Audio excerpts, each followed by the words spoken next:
Alabamos al Señor, damos muchas gracias por la oportunidad de llegar a todos los hermanos a través de estos medios y damos gracias al Señor por esta oportunidad. Esta mañana me gustaría comenzar orando. En nuestro medio algunos hermanos han partido, Silfredo lo mencionó la semana pasada, y otros hermanos se han contagiado de COVID. Y queremos aprovechar esta situación para dar un agradecimiento a nuestros hermanos que están en el área de salud, que han creado un comité, una coordinación específica para ayudar a las iglesias en Venezuela. Y cuando este mensaje finalice, los muchachos van a colocar en la parte de abajo el comité de salud, los teléfonos, porque muchos hermanos hasta ahora han sido ayudados porque presentan síntomas, presentan dudas, requieren algún tipo de atención, y los hermanos están brindando algún tipo de soporte telefónico que para nosotros es muy importante y es de mucha ayuda para todas las iglesias en Venezuela.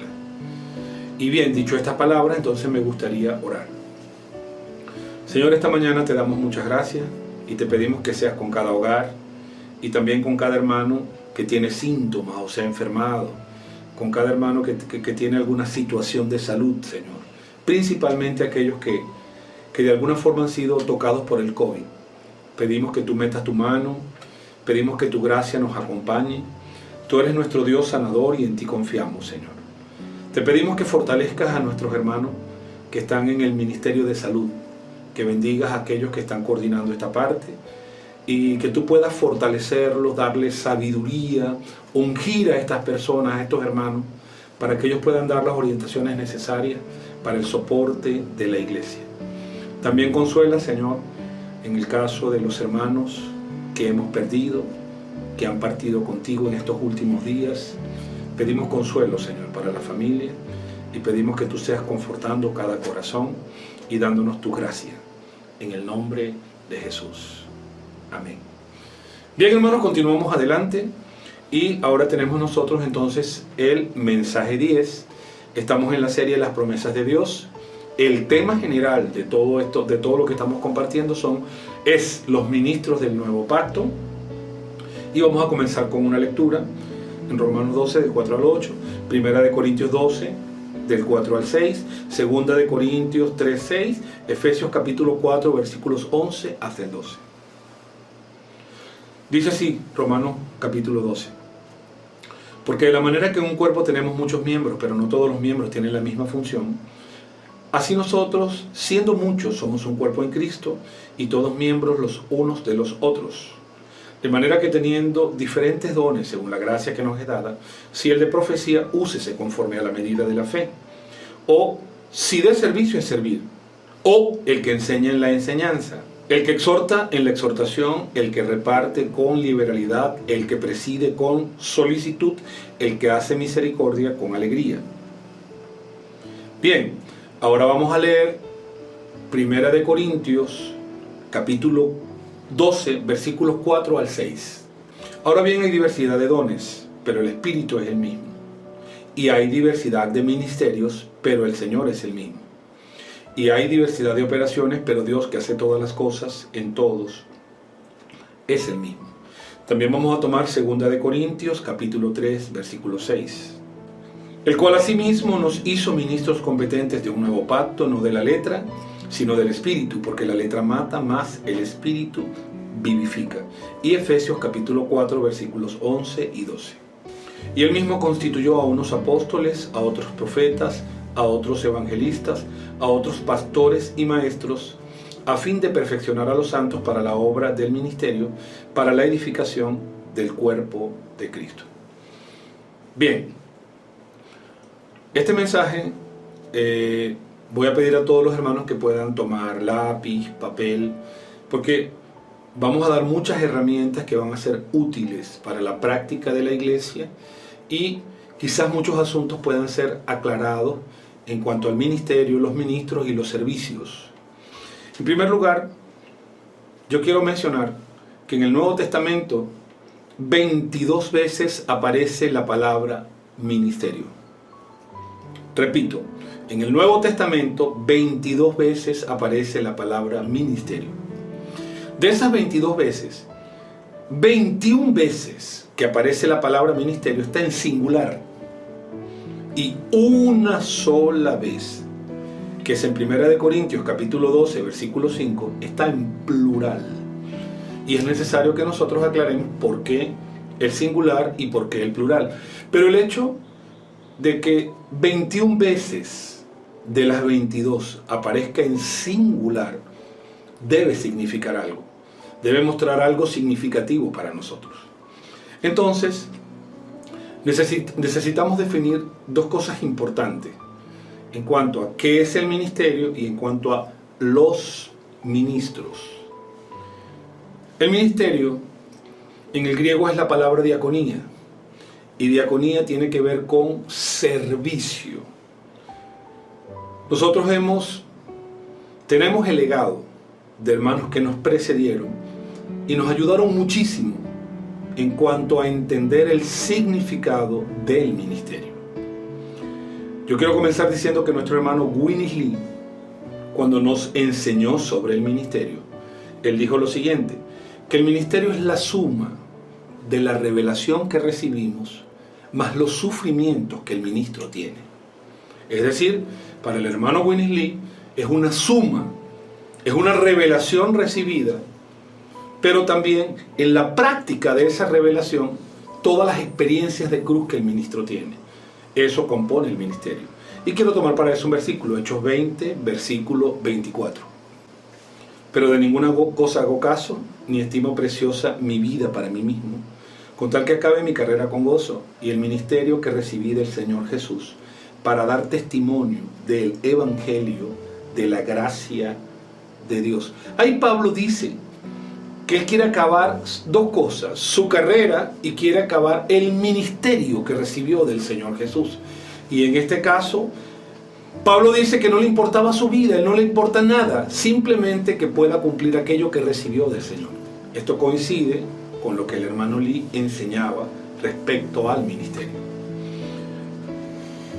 Nuestro querido hermano Don nos enseñó algo más, porque la revelación es progresiva. Para el hermano Don, y en lo que nos enseñó, lo que aprendimos de nuestro hermano Don, el ministerio es un resultado. Es el resultado del don que una persona tiene, más el añadir de la gracia sobre ese don. Significa que una vez que un hermano recibe un don, y ese don puede ser ejercitado y la gracia viene, ese don crece y el crecimiento de ese don se traduce en un ministerio. Eso nos lo enseñó nuestro hermano Don Yulán. Puedo tomar dos versículos, Romanos capítulo 12, versículo 6. De manera que teniendo diferentes dones, según la gracia que nos es dada, si el de profecía, úsese conforme a la medida de la fe. Y aquí la palabra según es una preposición. Y esta preposición nos liga el don con la gracia. Es decir, los dones son según la gracia. Aquí la conexión de la preposición es como decir lo siguiente: el edificio es según el plano. Significa que hay un plano y lo que resulte del edificio dependerá del plano. Aquí en este caso el don depende de la gracia. La preposición según lleva a la conexión de que el don es por lo que la gracia es dada. Y en este caso por lo menos se nos dice lo siguiente: que cada uno de nosotros, cada hermano, cada miembro de la iglesia, cada participante de la iglesia, cada hermano en la iglesia, recibió una porción de gracia de parte de Dios. Conforme a esa porción de gracia que recibió, vienen los dones. Viene el don que recibe de parte de Dios. Ahora, ¿cómo ese don crece? Es lo que está mostrado en Efesios. El libro de Efesios, capítulo 4, versículo 7. Dice: pero a cada uno de nosotros fue dada la gracia conforme a la medida del don de Cristo. Aquí la palabra conforme está siendo usada como adjetivo y se traduce, se entiende, ¿verdad? Lo interpretamos como que la gracia viene dependiendo del don. Significa entonces que al ejercitar el don, la gracia se añade. Lo que nosotros aprendemos de Romanos es que la gracia viene y añade los dones, pero lo que aprendemos de Efesios es que una vez que el don se ejercita, la gracia lo llena y viene el aumento de ese don para que crezca. Estos dos versículos siempre los usó el hermano Don para definir ministerio. Aleluya. Hoy aprendemos de nuestro hermano Esdras y nuestro hermano Pedro un asunto del ministerio. Para el hermano Esdras y el hermano Pedro, el ministerio es la conducción y dirección del pueblo de Dios. En este sentido, es la conducción del pueblo desde un punto de partida hasta un punto de llegada. Para nosotros hoy, ¿qué es el ministerio? Está correcto lo que nos enseñó el hermano Lee, está correcto lo que nos enseñó el hermano Don, pero estamos avanzando. Hoy, lo que nosotros vemos como ministerio es la conducción del pueblo de Dios desde un punto de partida hasta un punto de llegada. Ejemplo, Moisés fue comisionado para conducir a todo el pueblo de Dios desde Egipto, y Egipto representa la salvación, hasta el reino. El reino representa la meta, el destino, y en este caso es Canaán. Moisés llevó al pueblo de Egipto a Canaán y corresponde a su ministerio.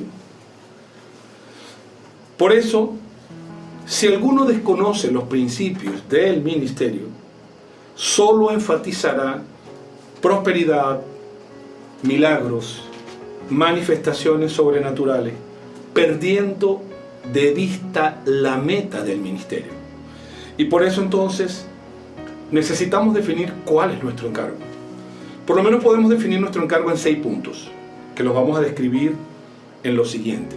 Y tomen como versículo, aunque no lo voy a leer, Efesios capítulo 4, versículos 11 y 12, aunque no voy a leerlo. Primer punto, correspondiendo a estos 6 puntos que corresponden a nuestro encargo: predicar el evangelio para la salvación de los pecadores. Hoy todas las iglesias, todos los ancianos, todos los diáconos, todas las diaconisas, todos los jóvenes, todos los adolescentes, aún los niños, deben entender que el primer punto de nuestro legado, en lo que corresponde a lo que Dios está haciendo, a nuestro ministerio, el encargo que tenemos, es la salvación de los pecadores. Por esa razón, voy a citar un versículo que está en Marcos, capítulo 16, es el versículo 15. Dice, y les dijo, id por todo el mundo y predicad el evangelio a toda criatura. Marcos 16, 15. Y este versículo deja claro, ¿verdad?, que nuestro principal encargo como la iglesia es alcanzar al hombre que está perdido, alcanzar a los pecadores. ¿Por qué enfatizamos el colportaje? Porque queremos alcanzar al hombre, porque queremos alcanzar a los pecadores. ¿Por qué enfatizamos el puedo orar por usted? Tener una franela, personas que se acerquen, colocar en nuestros estados de WhatsApp, ¿puedo orar por usted? Porque queremos de alguna manera vincularnos con las personas, acercarnos a las personas, que alguna persona pueda responder, sí, yo quiero que ore por mí. Y por esa razón también tenemos salidas para contactar a las personas. Claro, nosotros estamos en una situación de pandemia y nuestros encargos no están parados, pero se están reajustando a esta situación que estamos viviendo. Nosotros también tenemos reuniones de invitados para ganar personas y tenemos grupos familiares de cuidado y multiplicación cuyo objetivo es ganar personas. Claro, estos grupos familiares de cuidado y multiplicación en este tiempo de pandemia están siendo más restringidos, es más específico, porque tenemos una situación en la cual no podemos libremente reunirnos con muchas personas. Sin embargo, lo que quiero marcar es que nuestro encargo de lo que hemos recibido en primer lugar se centra en la predicación del Evangelio. Y yo quiero llamar la atención de los líderes. Quiero llamar la atención de los ancianos y quiero llamar la atención de toda la iglesia. Si en nuestro corazón no está la salvación de las personas, si en nuestro corazón no está alcanzar a los pecadores, quiero decirle algo, estamos errados ya desde el primer punto. Si en nuestro corazón no está que el hombre se salve, hay un error en nuestro corazón. Estamos errando aquello que el Señor nos comisionó. El segundo punto, correspondiente a este encargo, es bautizar e integrar a los salvos para identificarlos como miembros del cuerpo de Cristo. Una vez que una persona es salva, ahora necesita la experiencia de bautismo. Y después de la experiencia de bautismo, esta persona necesita ser integrada. Creo que muchas veces hemos perdido personas porque no entendemos que la persona no conoce nuestra cultura divina, no conoce nuestras formas de reunirnos, no conoce nuestras prácticas, no conoce la forma como hacemos las cosas, y ella termina sintiéndose extraña, no habituada a lo que hacemos. Y es por eso que necesita un proceso de integración. Damos gracias a Dios por los grupos familiares de cuidado y multiplicación. Damos gracias a Dios por los microsectores que en este tiempo están sirviendo tanto para bautizar como para integrar. Este proceso de integración es vital. Porque si salvamos los pecadores, pero estos pecadores no son integrados, entonces nosotros no estamos dando la continuidad del encargo. Una vez que el pecador es salvo, debe ser bautizado y debemos integrarlo a la iglesia. Me gustaría aquí tomar un versículo en Hechos capítulo 2, versículo 41. Así que los que recibieron su palabra fueron bautizados y se añadieron aquel día como 3,000 personas. Hoy en día estamos predicando el Evangelio y en muchos países la experiencia de colocar libros en las personas está creciendo. Me imagino este gozo en el libro de los Hechos, cuando 3,000 personas fueron añadidas. Hermano, debe ser un gozo.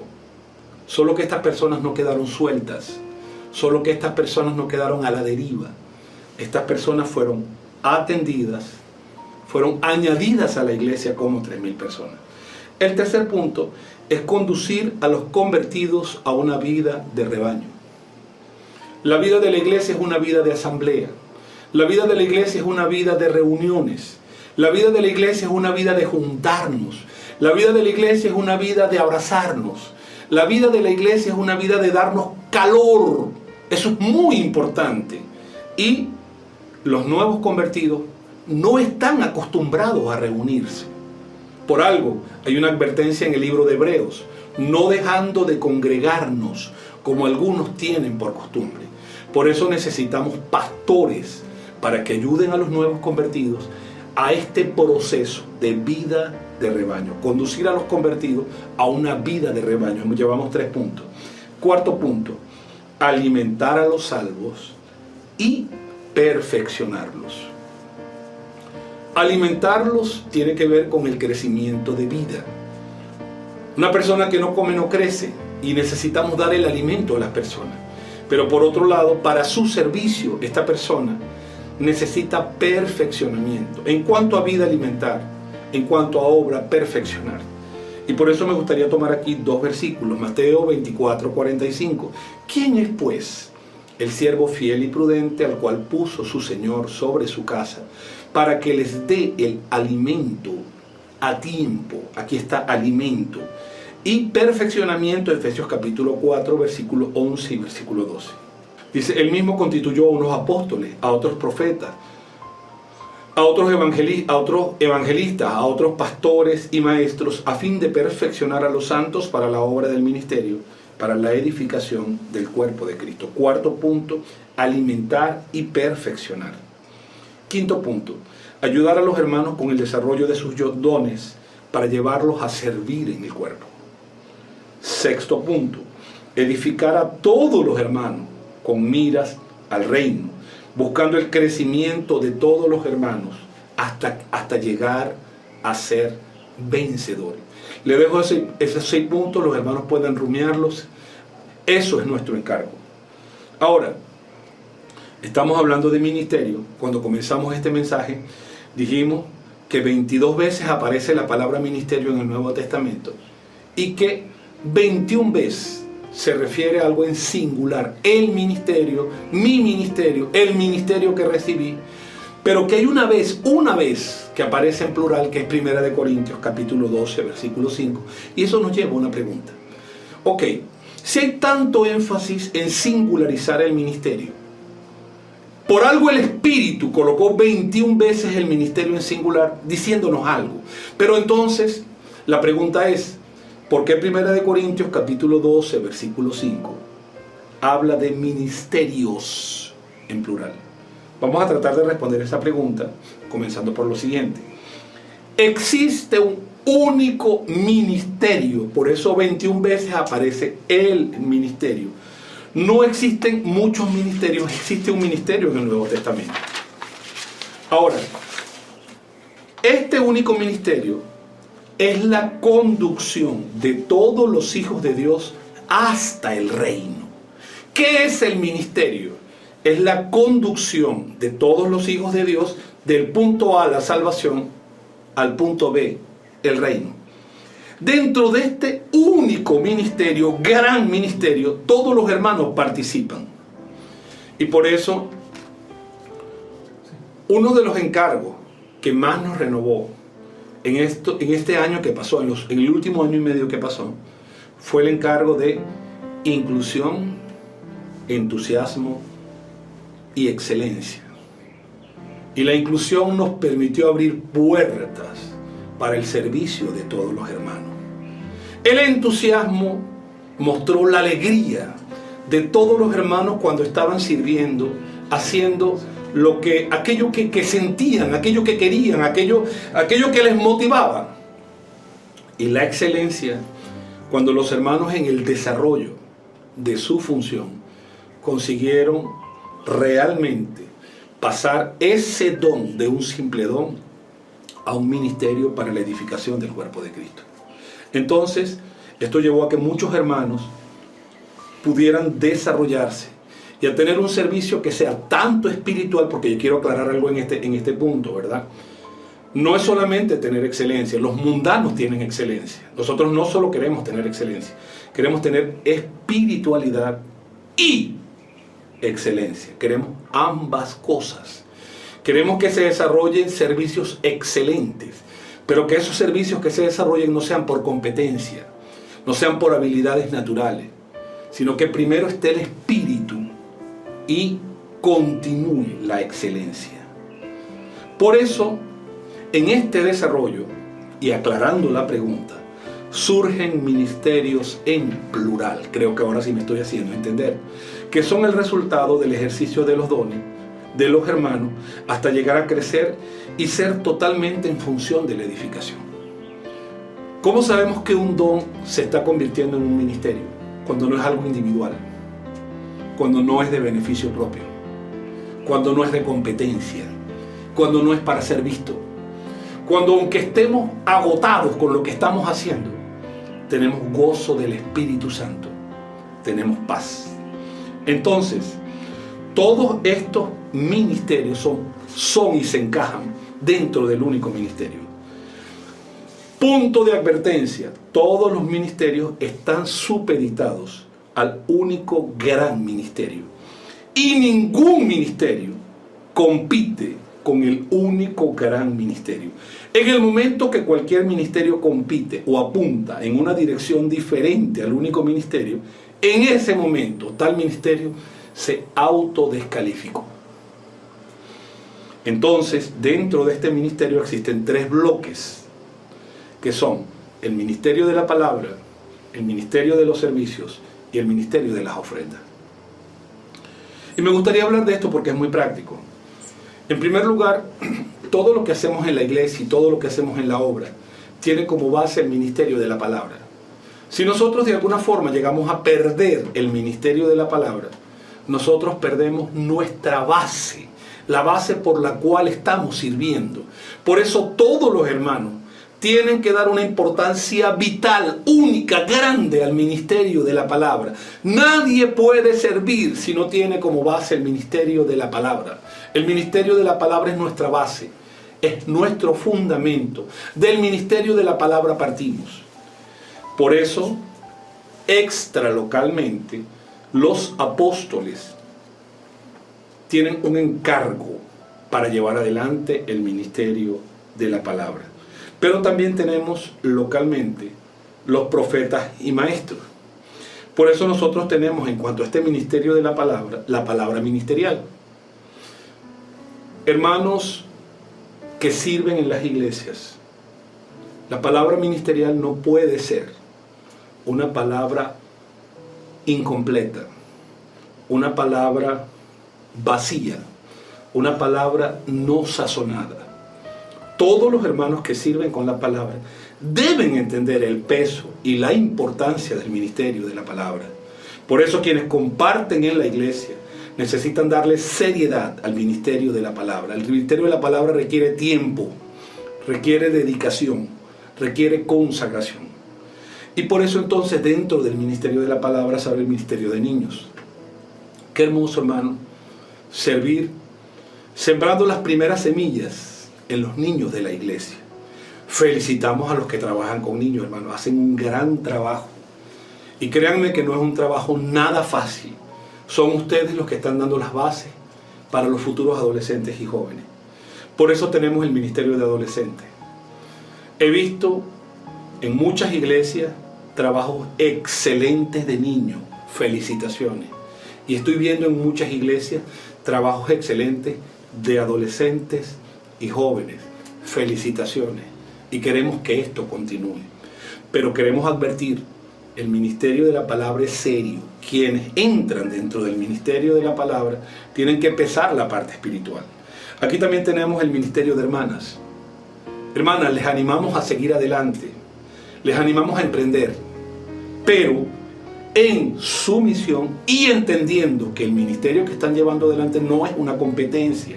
El ministerio que están llevando adelante es un encargo serio, inclusivo, donde todas las hermanas pueden ser incluidas, donde todas las hermanas pueden interactuar, donde todas las hermanas pueden servir y pueden ser edificadas. También adelante el ministerio de matrimonios, es parte del ministerio de la palabra. Hay tanta necesidad en los matrimonios actuales y queremos que este tipo de encargo específico, los matrimonios son un área específica, pueda ser llevado adelante con amor, con preocupación, con tenacidad. Y dentro del ministerio de la palabra, perdónenme, les va a sonar raro, yo incluyo la música. Porque la música es profecía cantada, es profecía armónica, es profecía poética y armónica. Y por eso los hermanos que sirven en la música también deben prestar atención a su consagración.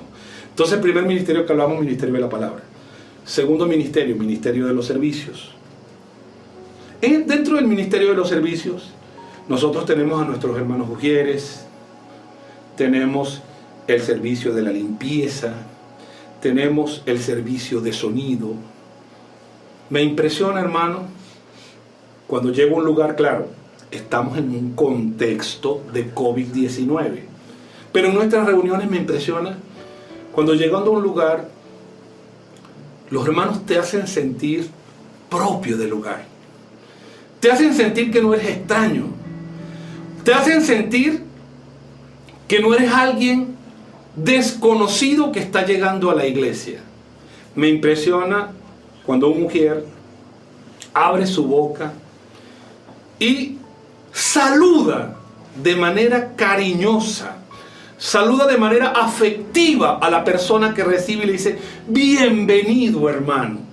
Venga que voy a buscar un asiento para usted, hermano. Qué maravilloso.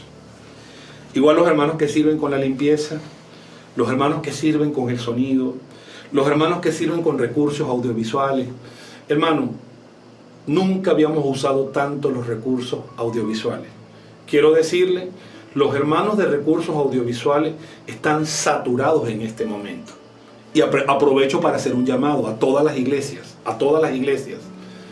Todos los hermanos que tengan capacidad para gestionar gráficos, para diseño gráfico, para audio, para video, que tengan algún conocimiento técnico y que tengan la disposición, el tiempo para ayudar, yo abro mis manos en este momento. Bienvenidos. Contáctense con Silfredo, contáctense conmigo y nosotros vamos a remitirlo para formar el equipo nacional que necesitamos de recursos audiovisuales. Dios nos ha permitido tener ciertos equipos, ciertos recursos, cierta capacidad, cierto software, pero abrimos para todos los hermanos. Bienvenidos todos los que quieran participar de este servicio. También, hermanos, nosotros tenemos cocina. Hermanos, qué importante en una conferencia, en una localidad, cuando tenemos un evento. Son servicios prácticos. También el servicio de estadística. Quiero ayudarte, hermano anciano que sirves en las iglesias. Quiero ayudarte. La gestión de la iglesia requiere de hermanos que conozcan de números. Y muchas veces hay un requerimiento. A ver, pongo simplemente un ejemplo simple. Silfredo llama a una localidad. Silfredo. Y dice, hermano, necesito el número de niños. No, hermano, no sabemos. Pero necesito el número de matrimonios. No, hermano, no tenemos esa información. Necesito el número de adolescentes. No, hermano, desconocemos cuántos adolescentes, más o menos tanto. Y necesito el número de jóvenes. Por eso los ancianos, ¿verdad? Yo entiendo que muchas veces los ancianos no son muy dados a los números.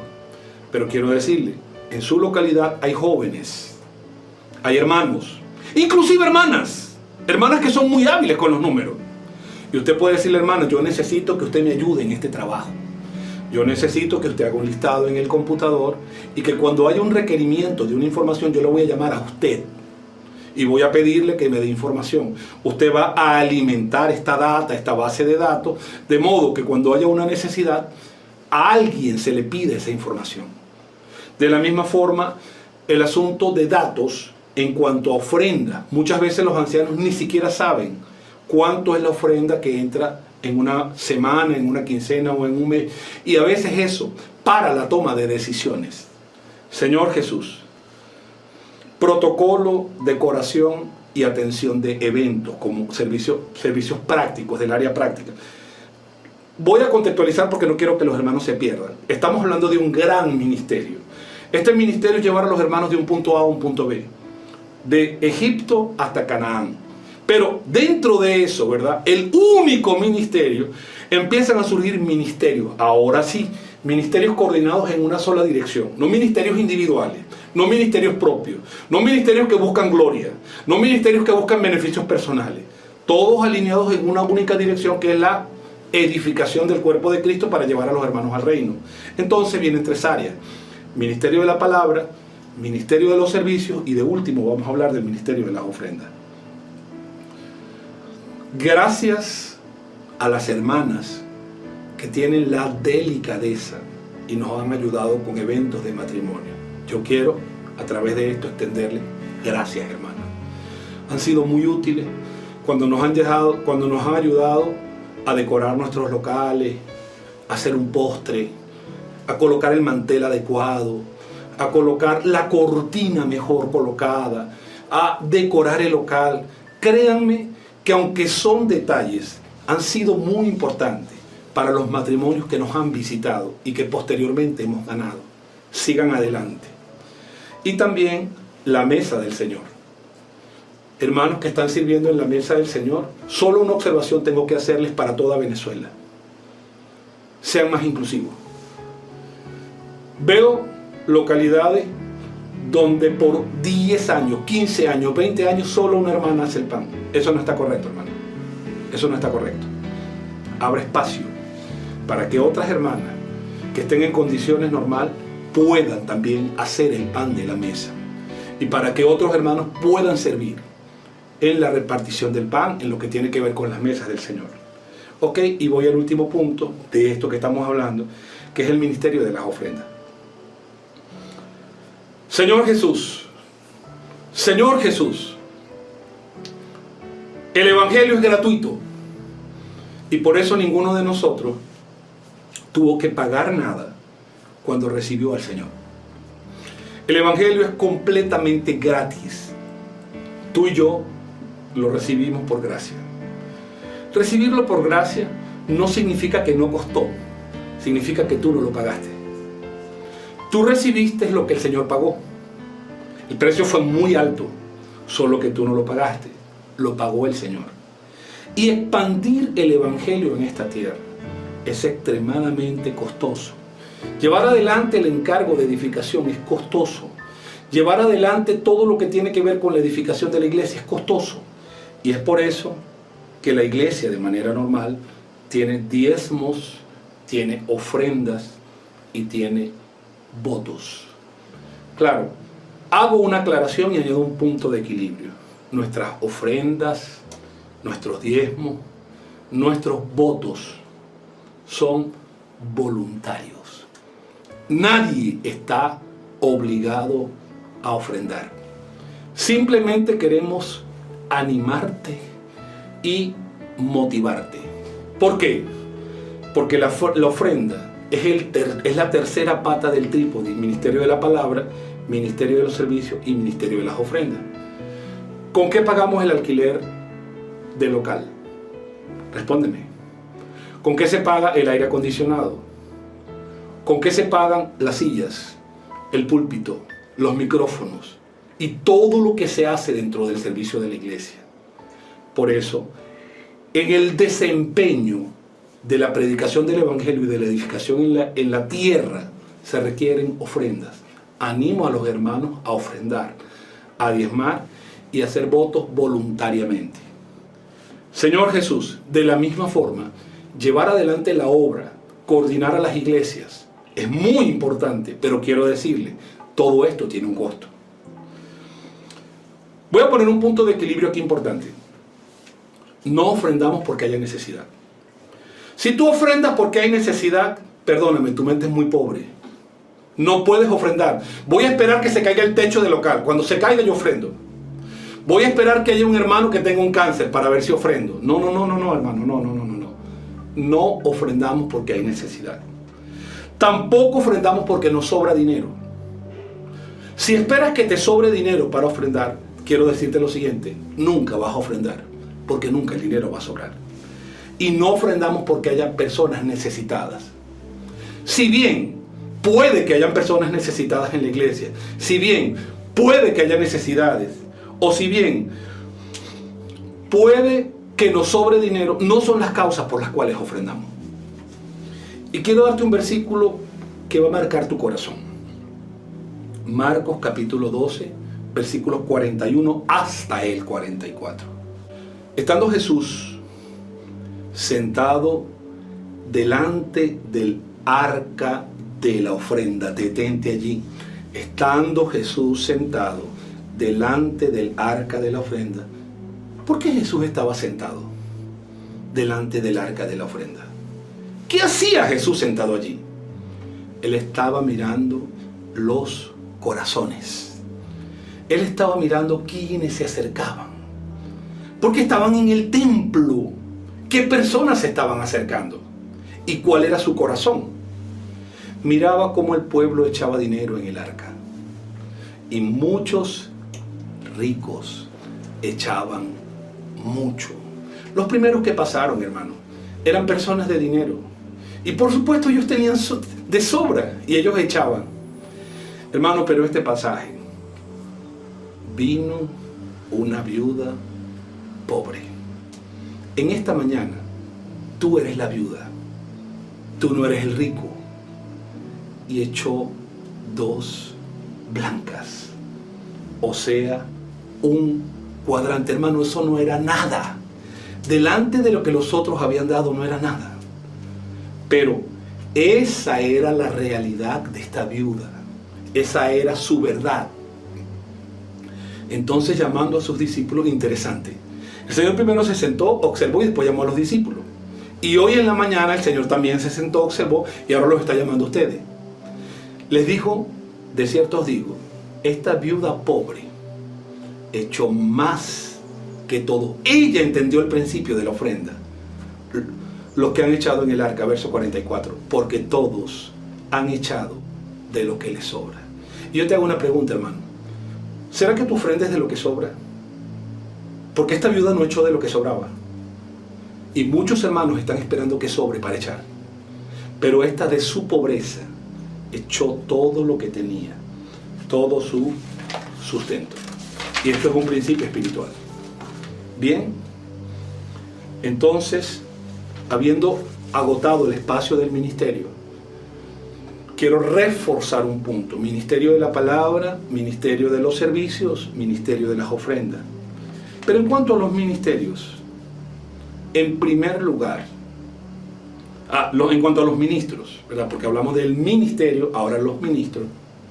En cuanto a los ministros, en lo que respecta a Dios, no hay ningún hombre competente. Si hiciéramos una lista y llamáramos, y Dios pusiera, vamos a poner una oficina de Dios, y Dios empieza a pedir requisitos, y se forma una cola, se va a descartar a todo el mundo, porque no hay competentes para servir a Dios. Explico. Puede tener el currículo más elevado del mundo y eso no le da competencia, no está listo, no está apto para servir a Dios. Y es por eso que quiero leer 2 Corintios capítulo 3, versículo 5 y versículo 6. No que seamos competentes por nosotros mismos, como para pensar algo de nosotros mismos, sino que nuestra competencia, habilidad, capacitación proviene de Dios. Una versión dice idoneidad. Nuestra idoneidad proviene de Dios. Así que cuando servimos a Dios, no es tu formación. Así que cuando servimos a Dios, no es tu preparación. Es lo que Dios determinó en ti. El cual asimismo nos hizo ministros competentes de un nuevo pacto, no de la letra, sino del Espíritu. Porque la letra mata, mas el Espíritu vivifica. Podemos decir que por un lado, Dios nos escogió. Por otro lado, Dios nos capacitó. Y por otro lado, Dios nos ungió. Dios nos escogió aún antes de nacer. En la experiencia de Moisés, su hermana lo colocó a la orilla, donde habían unos juncos. Y Moisés pudo haber sido devorado. Pudo haber sido devorado por una pitón del Nilo. O pudo haber sido devorado por un cocodrilo del Nilo. ¿Por qué eso no pasó? Porque Moisés había sido escogido por Dios. Y antes de que tú nacieras, ya Dios te conocía. Y antes de que te formases en el vientre, como dijo Jeremías, ya Dios te había tomado, te había escogido, te había elegido. Así, Moisés fue tomado por Dios para su incumbencia. Y eso hace Dios con sus llamados, escoge. Pero después Dios, después de escogido y en el tiempo determinado, Dios perfecciona a los que llaman. Voy a leer Hechos capítulo 7, versículos 22 hasta el 25. Fue enseñado Moisés en toda la sabiduría de los egipcios, y era poderoso en sus palabras y obras. Cuando había cumplido la edad de 40 años, le vino al corazón el visitar a sus hermanos, los hijos de Israel. Hasta aquí. Quiero leer hasta aquí y luego seguimos hasta el 25. Lo que Dios te permitió estudiar no fue casualidad. Jóvenes que están estudiando, no fue casualidad. Dios va a usar todas las herramientas que te dio. Lo primero que Dios hizo fue tomar a Moisés, pero lo segundo que hizo fue capacitarlo. ¿Cómo capacita a Dios? No fue en vano que algunos hermanos tuvieron que ir al ejército. No fue en vano que algunos hermanos tuvieron que haber sido formados como profesionales, o como técnicos, o como herreros, o como carpinteros, o como cualquier tipo de asunto. Las circunstancias son el perfeccionamiento por el cual Dios te trajo hasta aquí. Y de aquí en adelante va a usarte. No menosprecies lo que Dios te dio. Joven que estás estudiando, no menosprecies lo que Dios te dio. Veo algunos jóvenes que se frustraron, dicen, bueno, ahora yo tengo esta carrera. No. Escucha bien esta mañana. Dios te dio esa carrera. Y Dios te formó en lo que tú estás estudiando. Espera, porque Dios va a usar lo que trabajó en ti. Cuando estamos en la iglesia, Dios primero nos llama. trata nuestro carácter, nuestra vida natural, nuestra vida del alma, pero posteriormente quiere usarnos. Por eso algunos hermanos tienen ciertas habilidades, algunos son muy buenos con la electrónica, otros son buenos en sonido, otros son buenos en la música, otros son buenos en la administración. Son diferentes, pero Dios perfeccionó a cada uno de manera diferente. Y ahora Dios entonces comisiona. En el caso de Moisés, no voy a leerlo, pero se dice que Moisés se acercó a la zarza y la zarza le habló. He escuchado el clamor de los hijos de Israel y he descendido para librarlos, pero Dios no los iba a librar. Quien los iba a librar era Moisés. Y entonces Dios toma a una persona, a su ministro, lo escoge, lo capacita y lo unge, lo comisiona. En cuanto a la persona del ministro, lo primero que un ministro necesita es una visión gobernante. Acabamos de culminar una serie con nuestro hermano Esdras y este fue uno de los puntos. Una visión que nos gobierna. Y recuerdo el ejemplo de una madre. Una madre está exhausta. Pasó todo el día correteando a su niño de 3 años. Pasó todo el día cocinando, limpiando la casa, yendo a hacer compras. Pero ahora tiene que atender a su niño de 2 meses.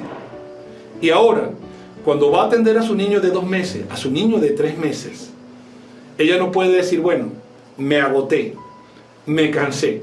Ahora ese niño de 3 meses le dio fiebre. ¿Y qué hace? Dice, bueno, hasta aquí tiro la toalla. Se acabó mi función de mamá. Hasta aquí llegué.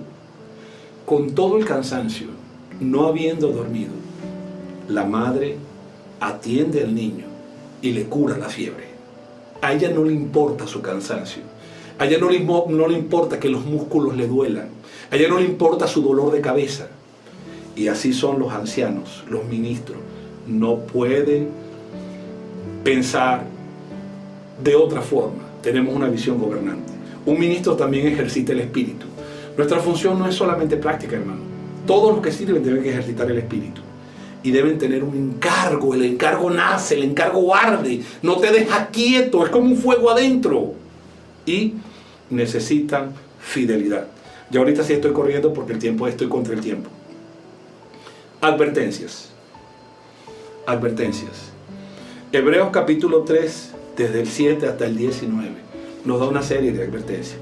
Creo que no va a dar chance realmente de hablar todo esto, pero voy a dejar el encargo en el corazón. En primer lugar, Hebreos capítulo 3 advierte que el pueblo cayó por causa de la incredulidad, corazón duro de incredulidad. En ocasiones, hermanos, la incredulidad es peor que el pecado.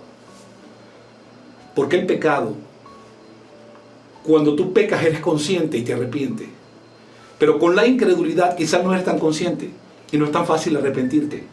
Y cuando Dios habla, nosotros necesitamos creer. Por otro lado, el mismo capítulo de Hebreos 3, del 7 al 19, nos dice que debemos aprender a servir en reposo. ¿Qué es servir en reposo? Significa que cuando servimos, aunque estemos cansados, aunque estemos agotados, los que tienen el ministerio de la palabra quizás me entiendan, que a veces tú tienes que pararte a las 3 de la madrugada, a las 4 de la madrugada, para orar, para buscar, para encontrarte con Dios, para saber qué vas a hablar. Ajá. Y puede que tengas una presión encima, viene una conferencia, tienes que hablar, o cualquier otro servicio. Ajá. ¿Y qué hacemos? Tú puedes estar agotado físicamente. Lo que nunca puedes perder es la paz de tu corazón. A todos los hermanos, en todos los servicios, aprendamos a servir en reposo. Queda un reposo para el pueblo de Dios. Y este reposo es el disfrute de nuestro Cristo. Si estás sirviendo y no estás disfrutando, estás amargado, para tu servicio, para. Si estás peleando con tu esposa, peleando con los hermanos, dando malas respuestas, para. Tu servicio no es un servicio en reposo. Señor Jesús, finalizo con esto. Conducir a la iglesia requiere de pastores. Hoy nosotros tenemos la experiencia de los microsectores. Y creo que por mucho tiempo una de las cosas que más nos costó fue la producir líderes. Hoy estamos siendo más simples, de modo que nosotros estamos usando jóvenes, estamos usando hermanas, o estamos usando hermanos quizás no tan preparados, pero que tengan un corazón de amar al Señor, que sean espirituales y que pueden agrupar a los hermanos para orar, agrupar a los hermanos para escuchar el mensaje. Creo que en este tiempo de pandemia, una de las cosas que tiene que cambiar es nuestro enfoque. Siempre queríamos hermanos demasiado perfeccionados. Y claro, todos los hermanos deben ser perfeccionados. Pero si queremos cuidar grupo, en este momento una de las mayores necesidades que tenemos son los líderes. Y producir un líder es costoso, tiene mucho tiempo. Producir realmente un líder espiritual lleva demasiado tiempo. Hoy necesitamos ser más simples, conducir a los hermanos, guiar a los hermanos y levantar líderes más simples, más sencillos, obedientes, fieles, que puedan agrupar a un grupo pequeño de hermanos y llevarlos a orar, agrupar a un grupo pequeño de hermanos y llevarlos a leer un libro, agrupar a un grupo pequeño de hermanos y llevarles a escuchar la palabra que está siendo compartida en YouTube. Señor Jesús, dos palabras: predique el evangelio, gane personas, renueve su mente, sirva a Dios y coopere con la edificación. Dios les bendiga.